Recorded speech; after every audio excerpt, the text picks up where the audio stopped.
Hello everyone, welcome to the Storyist. Oftentimes we let society dictate what is right and wrong in life, but this is actually not always good. Today, I will be telling you a story of a woman who learns this very important lesson the hard way when she calls the cops to get rid of the black teenagers who are just playing basketball.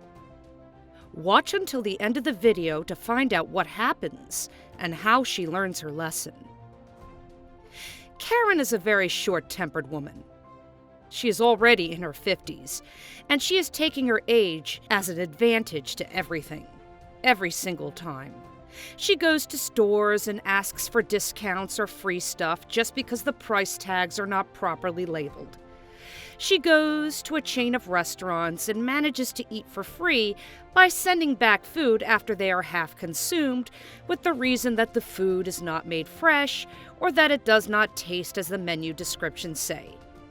She often drives away people inside cars parked in her own parking spot, even in public parking spaces, because in her own view, once she had parked at it the first time, it will forever remain her spot. Basically, she thinks she rules the world, and what Karen wants, Karen gets. One morning, Karen is having her own picnic at a public park. She is drinking her wine from a fancy wine glass, and she has a picnic mat laid out. She packed her own goodies, and she is enjoying the day while eating her packed sandwiches. After a while, she sees a group of teenagers with a handy stereo walking towards the opposite end of the spot where she is sitting. She rolls her eyes and grunts in frustration. "Now a group of noisy kids have found my spot. What a total bummer," Karen tells herself. Karen puts out a book and starts reading. But then, just a few pages into her book, she starts to hear a faint sound of modern pop. She rolls her eyes and looks in the opposite direction. The sound is merely reaching her, as the distance between her and the newcomer kids are a few meters. But she still hears the music clearly, and this obviously pisses her off. She starts grunting harder, but the kids don't seem to hear her. So she shouts at them, hoping someone will hear her. But no one does. So she does what Karen does best. She stands up furiously and stomps over to the direction of the kids, who are peacefully practicing a dance using their small stereo. "Excuse me, didn't your parents teach you how to respect elders?" Karen asks furiously to the kids. The kids are surprised by her tone, and they lower down the music. The kids tell Karen that they have actually turned on the music at a low volume so they wouldn't disturb other people.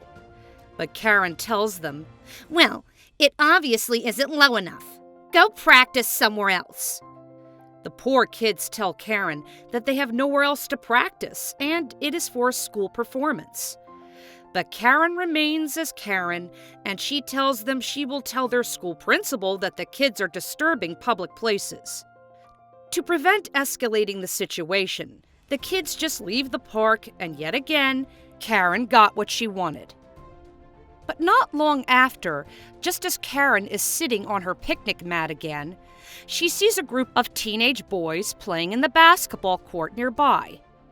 The basketball court is inside the public park's playground, and it is free for everybody. It sits a few yards away from Karen, but being the obnoxious lady that she is, she feels like she has to say something. But this time, this is not because the teenagers playing are being a little too loud, but because she spots two black teenagers playing with four more white boys in the basketball court. "Oh my goodness, how can their mothers let them be friends with these black teens?" Karen asks herself with a face painted in utter disgust.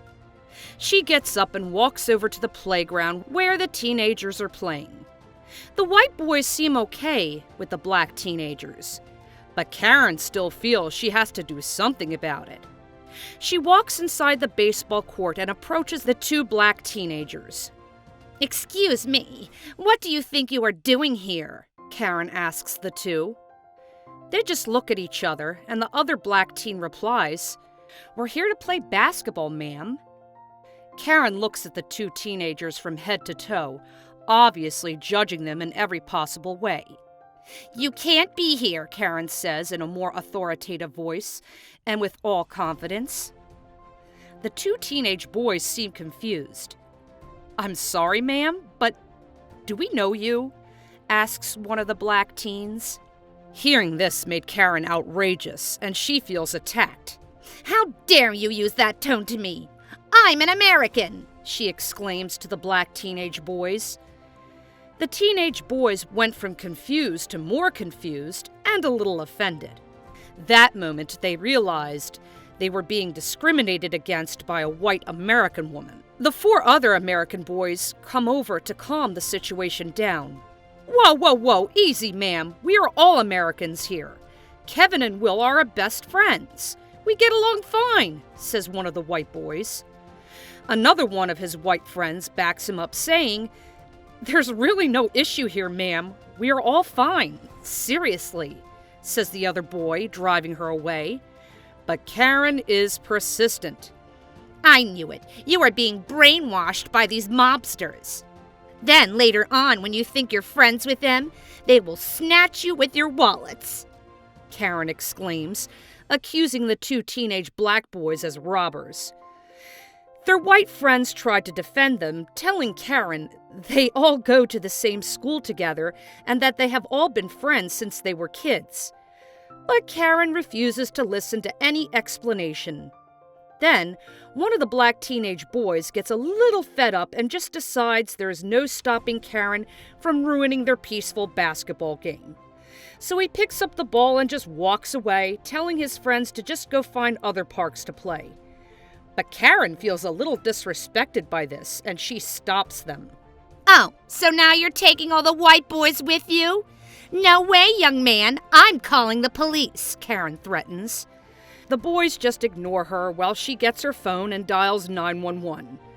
But Karen shouts at them to halt from walking. She screams a little too loud for other people in the park to hear, and she creates a scene. While dialing 911, she tells all the people in the park that the two black teens are kidnappers and that they are luring the teenage white boys to their boss, whoever that is. Once the 911 answers her call, she tells about her distress and a group of rescuers are deployed on her way to the park. The boys are all pissed off, but they can't move away because Karen started recording them on her phone. "Oh, you can't escape now. I'm recording you. Can you see this, everybody? These black teens are kidnapping white boys. Mommies better look out for your son even tighter," Karen says over the video recording on her phone. After a few minutes, people have already swarmed the area, all watching at what's happening at the scene Karen created. Then, a police car pulls over, and a black lady cop steps down. "What might be the commotion here?" the black lady cop asks. Karen is furious beyond every possible way when she sees that the cop is also black. "Oh, seriously, how can they send a black cop? You will surely side with the black teens," Karen says furiously to the woman. The cop is shocked to hear her words. "Ma'am, I think I will side with the black kids because it's obvious right now that they are not being dangerous. You are just being racist," the cop answers. But Karen is not listening to her because she is not qualified to be a cop because she is black and that she is a lady. "Ma'am, we are living in the 21st century. Anyone can be whoever they want, and a black woman can do a white man's job because she wants to and because she can," the cop replies.